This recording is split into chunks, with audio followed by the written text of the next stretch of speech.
บ่าวตุ้ยก็ได้อยู่ประตูโขงเมืองเฮียมเนาะมื้อนี้เนาะบ่าวตุ้ยจะพาทุกคนชมบรรยากาศตามเส้นทางเส้นทางแต่เมืองเฮียมไปหาเสียงขวางนะว่าจะเป็นจังไดเนาะเขาจะพาไปเบิ่งกันเนาะพี่น้องไปเบิ่งไปชมนํกันเลยตัวนี้ก็เป็นประตูเมืองเฮียมเนาะพี่น้องเมืองดีๆก็ทันเนาะบ่าวตุ้ยมาแต่เมืองเฮียมแหละแต่มาถ่ายประตูโขงให้เบิ่งแล้วก็จะพาทุกคนออกไปเสียงขวางกัน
บ้านประชาชนเนาะแถวนี้อยู่แถวเรียบแคมทางจากเมืองเฮียมขึ้นไปหาแขวงหัวพันแล้วก็ออกไปทางเสียงขวางอากาศหนาวเพิ่นก็พากันหิงไฟเนาะแยกนี้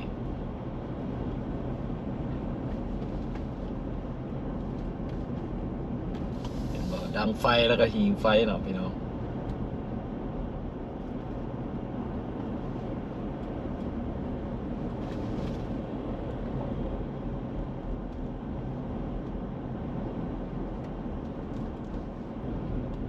ประชาชน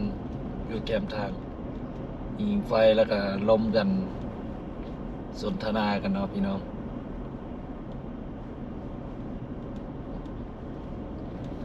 อากาศมันเย็นมันหนาวแล้ว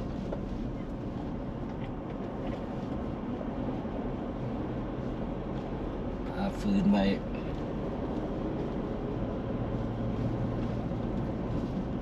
ก็มีความสุขยิงไฟ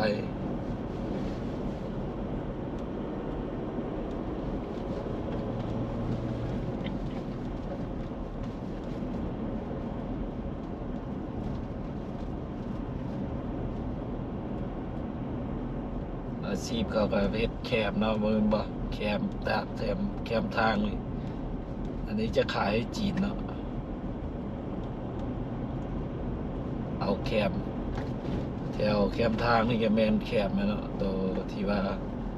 เขาเอาไปเฮ็ดไม่กวาดบ่หรือว่าจังได๋ขายให้คนจีนจะมารับซื้อเอาสวยแล้วยังมีหมอกอยู่พี่น้องมันอยู่กลางภูเนาะกลางภูดอยข้าง12 โมงยังมีหมอกยังคนก็อยู่เต็มหนทางระมัดระวังขี่รถเข้ามาแถวบ้าน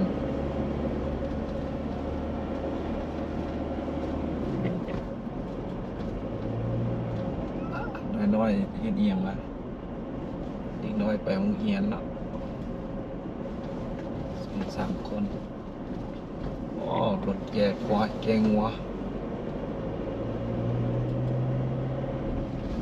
ยังมีหมอกอยู่เบิ่งไหม12 โมงแล้วเลยว้านะอีกหน่อย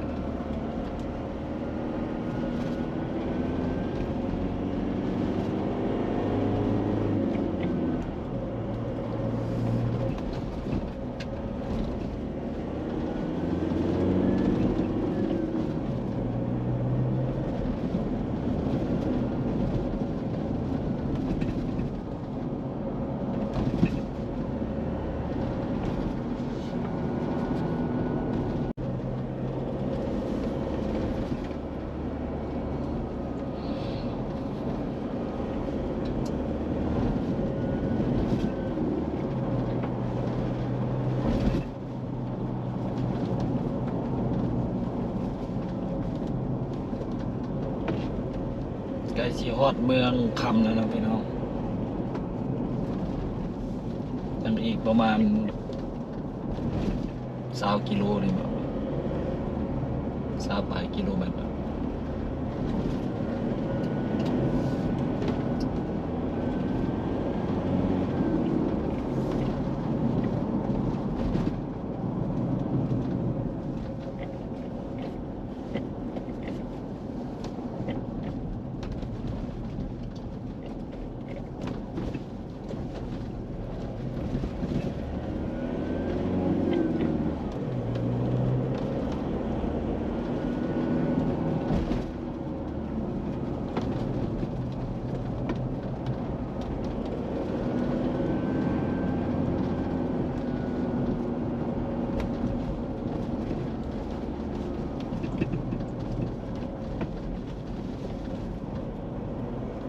เด็กน้อยอาบน้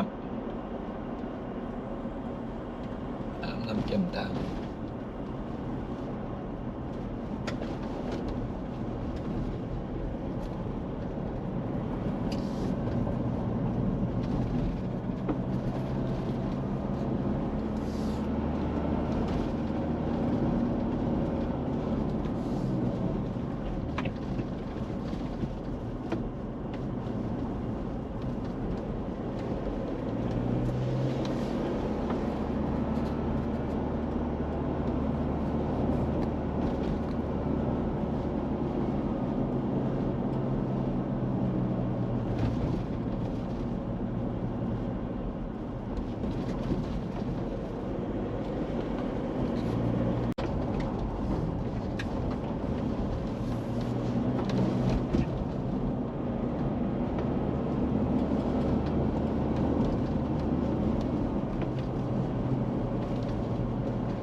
ว่า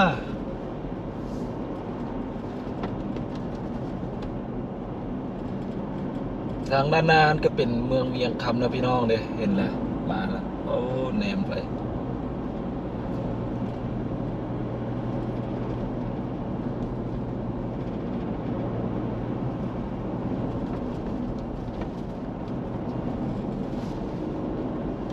ห็นฮอดเฮือนประชาชนอยู่ลุมหมดเนาะ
เมืองเวียงคำทางหน้าเดี๋ยวก็มาฮอดเมืองเวียงคำเรียบร้อยเนาะเลี้ยวขวาก็ไปทำปิวเนาะเดี๋ยวไปทางหน้านี่ก็เข้าตัวเมืองไปเบิ่งเส้นทางในเมืองคำกันเนาะแขวงเสียงขวางเนาะตัวนี้ขึ้นกับแขวงเสียงขวางแล้วออกจากเมืองเวียงคำไปเสียงขวางก็บ่ไกลเนาะประมาณ50 กิโลเมตรใช้เวลาก็ชั่วโมงปลายหน่อยหนึง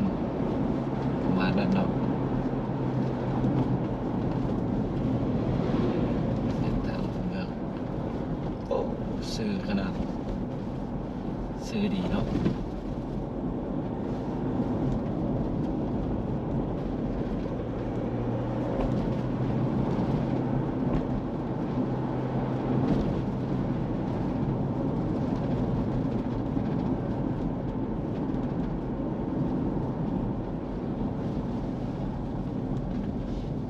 วัวลายเนาะพี่น้องตัวนี้ก็เป็นเทศบาลของเมืองคำแขวงเสียงขวางไปทางหน้าจะมี3 แยกเนาะเลี้ยวขวาจะไปเสียงขวางคันเลี้ยวซ้ายออกหนองแฮดไปทางชายแดนเวียดนามได้เนาะเบื้องขวามือก็จะมีตลาดขายเครื่องเนาะ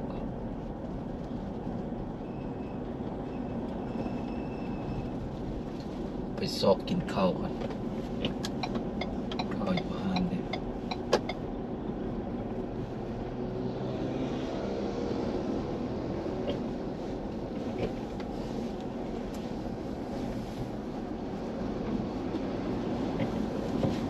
เข้าแล้วจังเดินทางไปต่อเนาะพี่น้องไปเสียงขวางต่อเนาะเมืองพวนสวรรค์แขวงเสียงขวางเนาะพี่น้องตอนนี้เราก็เข้าสู่ตัวเมืองเราสิพาทุกคนไปเบิ่งในตัวเมืองกันเนาะขี่รถเลาะชมในตัวเมือง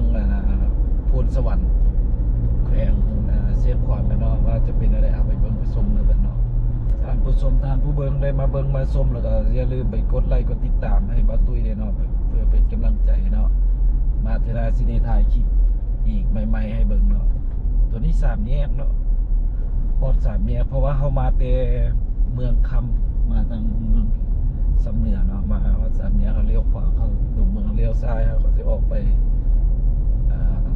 นอกเมืองหน่อยนึงเนาะตอนนี้เขาจะเข้าไปในเมืองเข้ามาในเมืองเนาะแถวนี้ก็เริ่มทางซื่อดี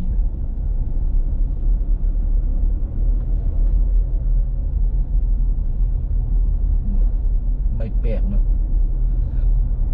เดี๋ยวรถ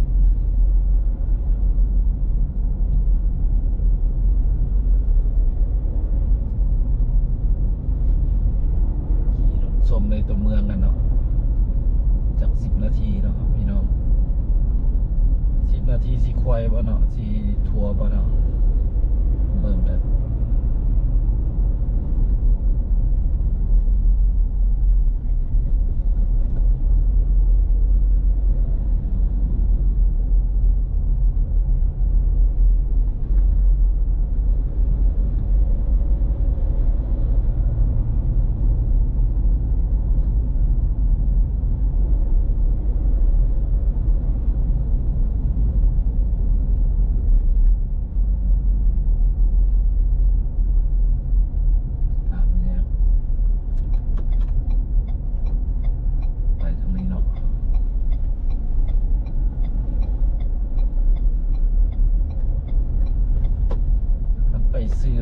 ไปตลาดแถวตลาด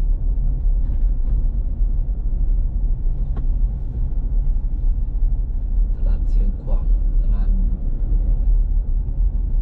แถวนี้ก็เป็นตลาดซ้ายมือ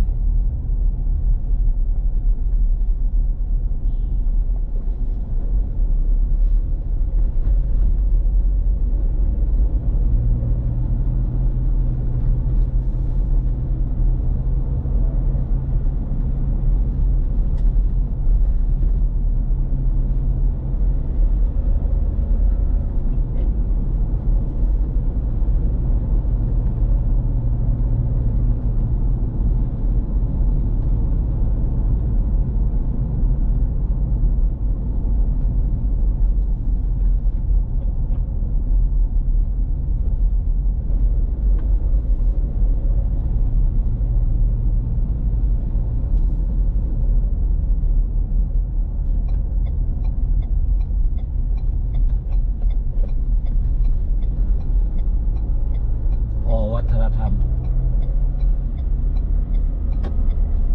อนุสาวรีย์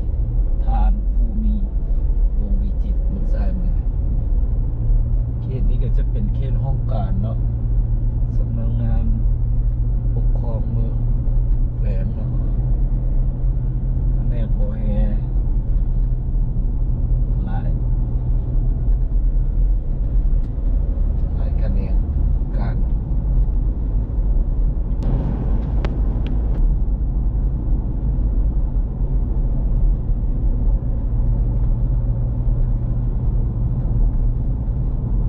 น่าจะเป็นเส้นกลางเนาะกลางเมืองกลางใจกว้างแขวงโพธิ์สวรรค์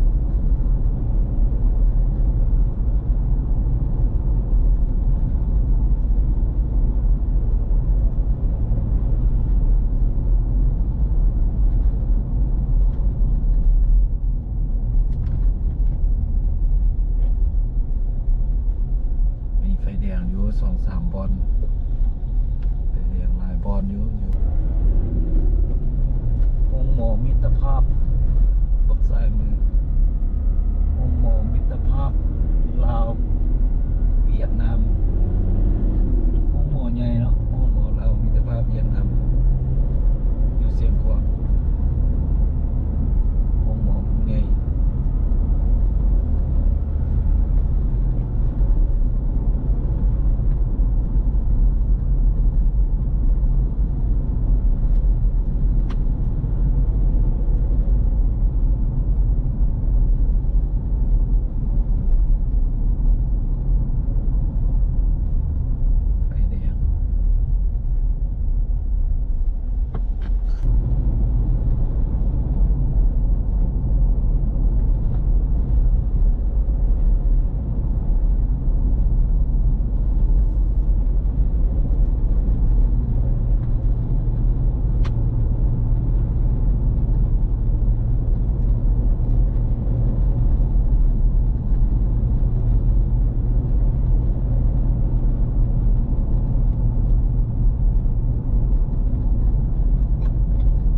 จะเลี้ยวซ้ายทางหน้านี้เนาะ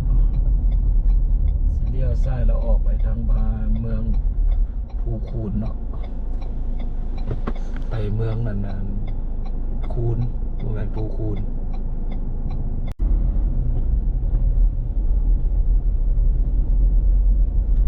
ต่อเนาะพี่น้อง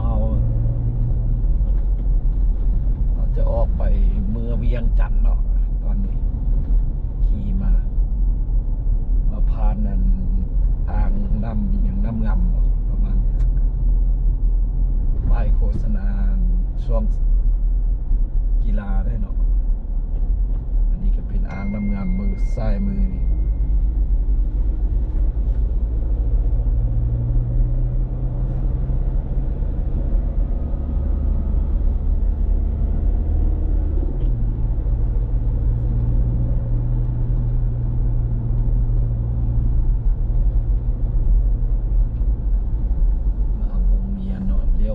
ไปสนามบินสิขี่ซื้อ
ขวางเนาะพี่น้องเอาคลิปนี้ก็จบเพียงเท่านี้เนาะพี่น้องเราจะออกไปนครหลวงอีกจันทน์แล้วเนาะพี่น้องกันมีอย่างอยู่ทางแคมทางกันสิทายทุกคนได้เบิ่งอีกเนาะถ้าบ่มีก็บ่เป็นอย่างเนาะไปมาสุดหน้าแล้วสิทายใหม่เนาะหรือว่าไปบนอื่นเนาะได้ไปบนอื่นเนาะอย่าลืมกดติดตามไว้เนาะเอาบายบายคลิปนี้ทุกคนขอบใจที่เข้ามาเบิ่งเนาะบายบายเด้อ